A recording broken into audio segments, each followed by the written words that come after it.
Warning. This show is not brought to you by safe spaces, corporate HR departments, or moderation apps that ask if you really meant to type that mean tweet. If you think Nancy Mace switching sides is shocking, then bless your heart, you must be new to politics. This is data and dissonance. We offend the left, roast the right, and stir the middle until everyone's uncomfortable. Buckle up. Tonight, we're not talking about Cracker Barrel logos or stock meltdowns. We're talking about something just as greasy and twice as slippery, Nancy Mace's political career. This is a woman who built her brand as a moderate. The Republican you could take home to mom without getting disowned at Thanksgiving. But now, she's running for governor of South Carolina like she's auditioning to be Ron DeSantis' stunt double. Gone is the careful centrist image. In its place, a MAGA warrior with anti-trans talking points, anti-woke rhetoric, and enough red meat slogans to cater a CPAC buffet. The big question is this the real Nancy Mace finally showing her true colors? Or is this just another cynical costume change by a politician who reads polls like horoscopes? And more importantly, what does it say about American politics when the only way to win is to abandon the middle ground and dive headfirst into the culture war? Joining me tonight, 4 voices guaranteed to make this conversation spicier than Cracker Barrel's fried apples. Brian, our MAGA hype man. If Trump sneezes, Brian's already calling it the greatest exhale in history.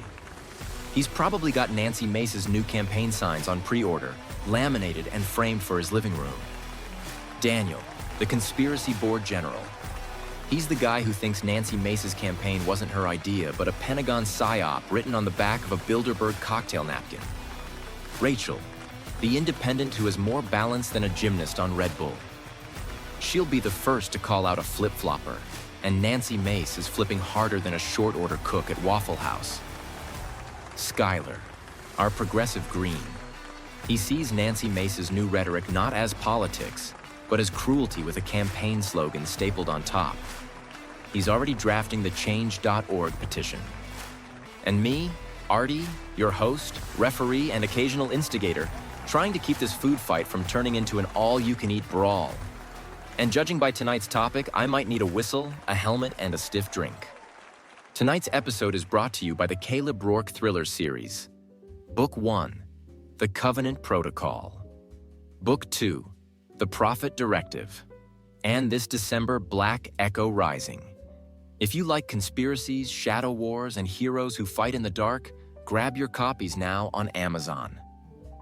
And while we're talking about fighting the darkness, don't forget to support the show through our merch. This week we're featuring the American flag design. Simple, bold, patriotic. Our High Lakes coffee blend. Light roast with dried fruit, citrus, and almond notes. And the brand new 20-ounce tumblers. One Christian with not ashamed of the cross or the Constitution, and one Gen X design that pulls no punches.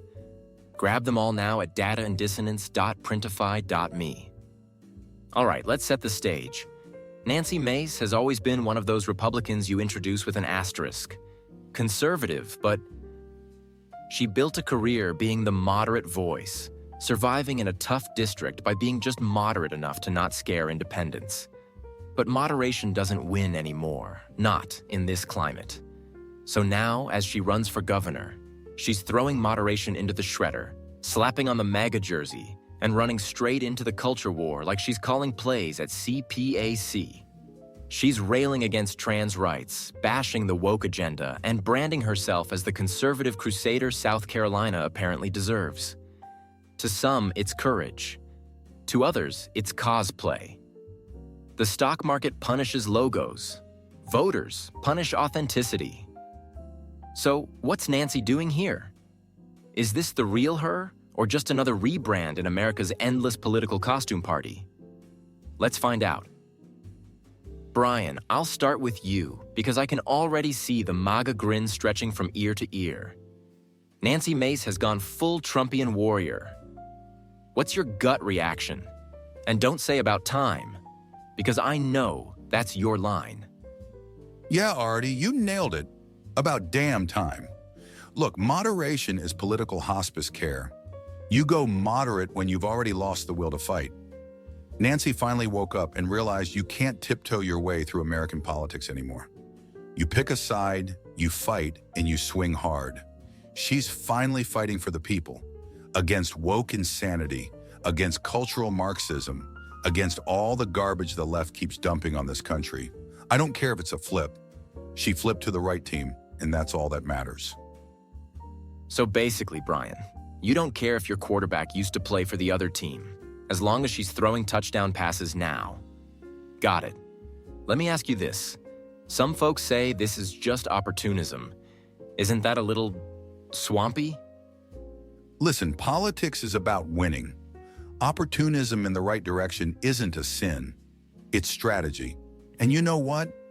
If she's fighting for our values now, then I don't care how she got here. So the ends justify the means, huh? That's a dangerous philosophy, Brian. Sounds like the kind of thing you'd tattoo on your arm right next to tax cuts forever. All right, keep your Mace 2025 bumper stickers in the drawer for a second. Let's hear from Daniel. Look, Nancy didn't wake up one day and decide to go MAGA. This is theater. Nobody changes their stripes this fast unless somebody told them to.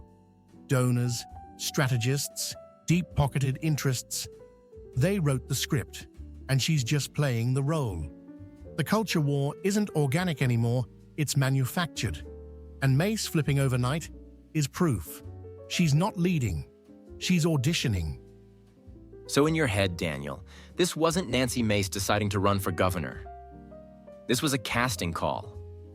Now auditioning for the role of South Carolina's DeSantis knockoff, Nancy Mace. You think she's a puppet? Absolutely. The strings are there if you look for them. And the scary part is, people buy it. They see passion when it's really performance. This isn't her conviction, it's her contract. So you're saying she's less a politician, more of a Netflix original. Well, at least she's binge-worthy. Let's toss it to Rachel. To me, this screams opportunism. She's reinvented herself more times than a Hollywood starlet, first moderate, now mega warrior. What's next? A cameo in Fast and Furious 27? Voters aren't stupid, they see through it. And independents like me? We're sick of it. We want leaders who stand for something. If you'll rewrite your identity overnight to win votes, how can anyone trust what you'll stand for tomorrow? So you're saying Nancy Mace is basically the Madonna of politics? New look, new vibe, new album every decade, hoping the fans don't notice the lyrics are the same. Got it. But Brian says better late than never. What do you say to that? I say it's fraud. Leadership isn't about polls, it's about principles. And she's proving she doesn't have any. Ouch. Fraud's a strong word. I'll make sure to send Nancy a copy of this episode so she knows where she stands. Skylar, bring it home. It's cynical, Artie. Nancy Mace isn't running for governor. She's running on resentment. Her entire platform is scapegoating, anti-trans, anti-woke. It's cruelty with better branding. And she's doing it because it works. That's the sad part. Instead of offering solutions, she's offering enemies. And every time a politician does that, the country gets meaner, nastier, and more divided. So in your mind, Nancy Mace is less a candidate and more like an anger management dropout running for office. Let me poke you on this, though. Isn't this what politics has always been? Politicians using fear to win? Yes, but she's taking it to new extremes. She's not solving problems. She's weaponizing pain, and that should scare everyone. All right, so Brian thinks she's a patriot. Daniel thinks she's an actress. Rachel thinks she's a fraud. And you think she's a sociopath with a campaign team. Ladies and gentlemen, welcome to America 2025. All right, we've roasted Nancy Mace harder than a Cracker Barrel hash brown casserole. But before we shut this diner down, let's go around the table one last time. Final thoughts? What does her big MAGA makeover really tell us about politics in America right now? Brian, I'll let you kick it off since I can already see you doodling Mace for governor on your notepad like it's high school crush week. Listen, Nancy Mace is proof that the fight is working. The base demanded warriors, and now even the old moderates are suiting up. Call it opportunism, call it conversion, I call it momentum. This is the energy that wins elections and protects our values. If the price of that is a few chameleons shedding their old colors, so be it. I'll take 100 more like her. And yes, I'll say it plain. Make America faithful and conservative again. That's the slogan right there. Put it on a hat. I'll wear it everywhere. Oh boy, Brian just stumbled into marketing gold. Make America faithful and conservative again. MAFACA. Say it fast. Sounds like MAFACA, which is about as subtle as you are. And you know what? Screw it. That's our next merch drop. Bright red cap, white block letters, straight out of the Trump playbook with just enough edge to make liberals spit out their oat milk. Daniel, you buying this momentum? Or do you think Brian's been sniffing too many campaign flyers again? Momentum? Please. This isn't momentum, it's manufacturing. These flips don't happen naturally. They're planned, they're packaged, and they're sold like soap at the supermarket. The real danger is people thinking this is grassroots when it's boardroom crafted. The more we cheer for actors, the less we notice who's writing the play. Nancy isn't leading a movement. She's a mascot for someone else's machine. So in other words, you think she's basically the NASCAR car with 47 sponsor logos. Looks flashy, but somebody else is doing the steering. Rachel, let me bring you in. Is Nancy just opportunistic, or is this what the system is pushing all politicians to become? I don't care if it's momentum or manufacturing. It's dishonest. Voters deserve leaders who mean what they say, not opportunists who reinvent themselves whenever it's convenient. If moderation is political suicide, then what does that say about us as a country?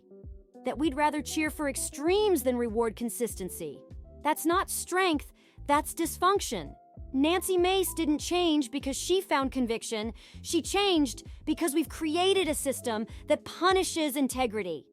So you're saying she's less Joan of Arc and more Madonna, reinventing herself every decade to stay relevant. Skylar, last word before I close this circus. Is Nancy Mace a fraud, a fighter, or something worse? And integrity matters. Nancy Mace's campaign is proof that cruelty sells. And that's dangerous. When politicians realize it's easier to punch down than to build up, it creates a cycle of resentment politics that corrodes everything. It poisons communities, it empowers hate, and it convinces people that empathy is weakness. That's the real cost of this so-called makeover, and it's not worth it. So let's recap. Brian says Nancy's a warrior. Daniel says she's an actress. Rachel says she's a fraud. And Skylar says she's basically a human Facebook comment section running for office. And me? I think she's a reminder that politics isn't about policy anymore. It's about performance. Nancy Mace's makeover is less about South Carolina and more about America. We live in a country where Cracker Barrel logos and campaign slogans both spark culture wars, where authenticity is optional, and where moderation is DOA. Leaders don't lead anymore. They audition. Red meat, applause lines, culture war sound bites. It's all part of the audition reel. And here's the punchline. Voters keep rewarding it.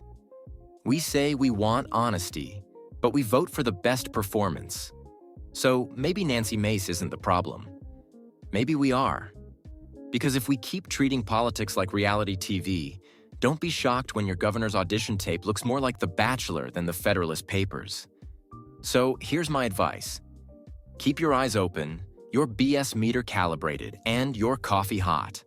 Because whether it's Cracker Barrel logos or Nancy Mace makeovers, the circus isn't leaving town anytime soon. Until tomorrow, remember, speak truth, stir thought.